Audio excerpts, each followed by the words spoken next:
மக்கள் வணக்கம். உலக தமிழ் அறிவாளிகளே, சித்தர்களின் அருளால் நலமுடன் பல்லாண்டு வாழ்வோம். மக்கள் தொலைக்காட்சியில் புத்தம்புது காலை என்கின்ற தொடர் நிகழ்ச்சியிலே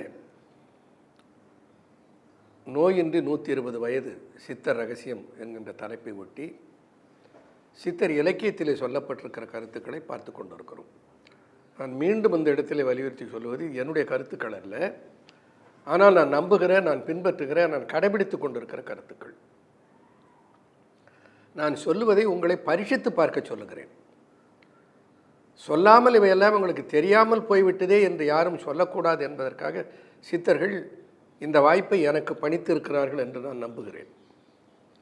ஆகையினால தெரிந்து கொள்ளுங்கள். கடைபிடிப்பவர்கள் கடைபிடிக்கட்டும். நேரமில்லை என்பவர்கள் இதற்கு நேரம் இல்லைன்னா இந்த உலகத்தில் தங்குவதற்கு அதிக நேரம் இருக்காது. அதான் விஷயம், வேறு ஒன்றும் இல்லை. உணவை நன்றாக மென்று சாப்பிடுவது என்று ஒன்றை சொன்னேன். என்னுடைய மருத்துவமனைக்கு பலர் மருத்துவம் பார்க்க வருபவர்கள் சொல்லுவார்கள், ஐயா எனக்கு ஜீரண சக்தியே ஆக மாட்டேங்குதுயா, ஜீரண சக்தியே இல்லையா என்று சொல்லுவார்.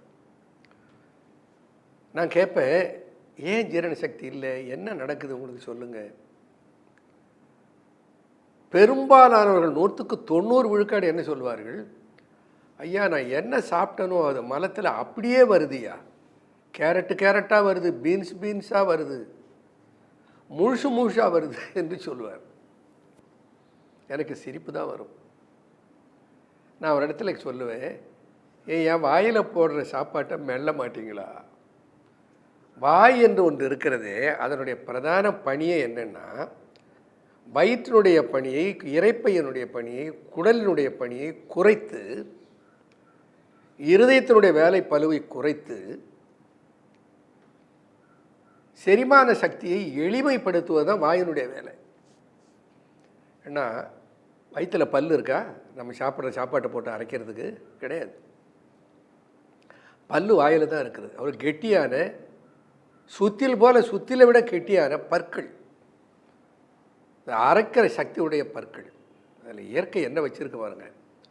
இந்த பற்கள் இருக்கின்றனவே, அந்த பற்கள் ஒன்றை ஒன்று தீண்டாமலே அருகில் வந்து போனாலே போதும், வாயில் போட்ட உணவை கூழாக்கிடும். மெல்லணுன்னா சில பேர் என்ன சொல்ல, வாயில் அப்படி போட்டு மென்னா பல்லு தேஞ்சு போயிடாது. அறியாமை. போட்டு நறுக்குன்னு அழுத்தி மெல்ல சொல்லலை. இந்த பல்லில் மேடு பள்ளங்கள் உண்டு, கோருகேஷன்ஸ்ன்னு சொல்லுவாங்க. அலை பல்ல பார்த்தீங்கன்னா தெரியுமில்ல, பள்ளம் மேடாக இருக்கும். இந்த வயதானால் அது தேய்ந்து போயிடும், அட்ரீஷன்னு சொல்லுவார்கள். அது அந்த தேயிற அளவுக்கு விடக்கூடாது. என்ன பண்ணணும், உணவை வாயிலிட்டு குதப்பினாலே மென்றாலே, மெல்லனா அழுத்தி அழுத்தி அழுத்தி மெல்ல வேண்டியதில்லை.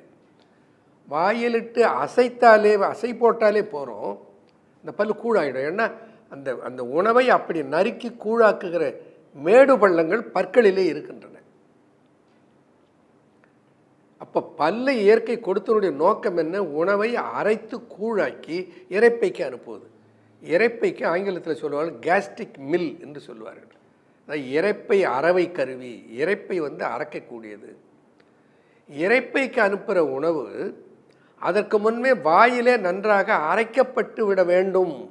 அதற்காக தான் வாயிலே நாம் உண்ணுகிற உணவு மெல்லுவதிலேயே செரிமானமாகிவிடும். வாயிலே இட்டு நன்றாக மென்று அதை உமிழ்நீரோடு குதப்பி குதப்பி குழைத்து நீராக்கிவிட்டால்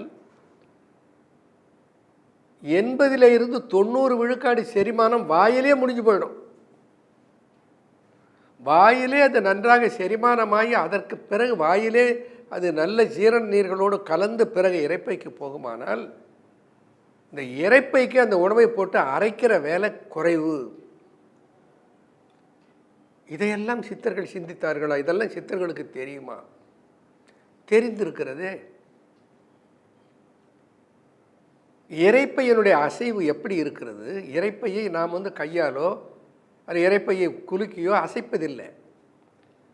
இரைப்பைக்கு உணவு சென்ற பின்னர் அந்த இரைப்பையினுடைய 2 வாய்களும், வெளிவாயும் மேல்வாயும், ஸ்பிங்டர் மசில்னாலே மூடிக்கொள்ளுகிறது.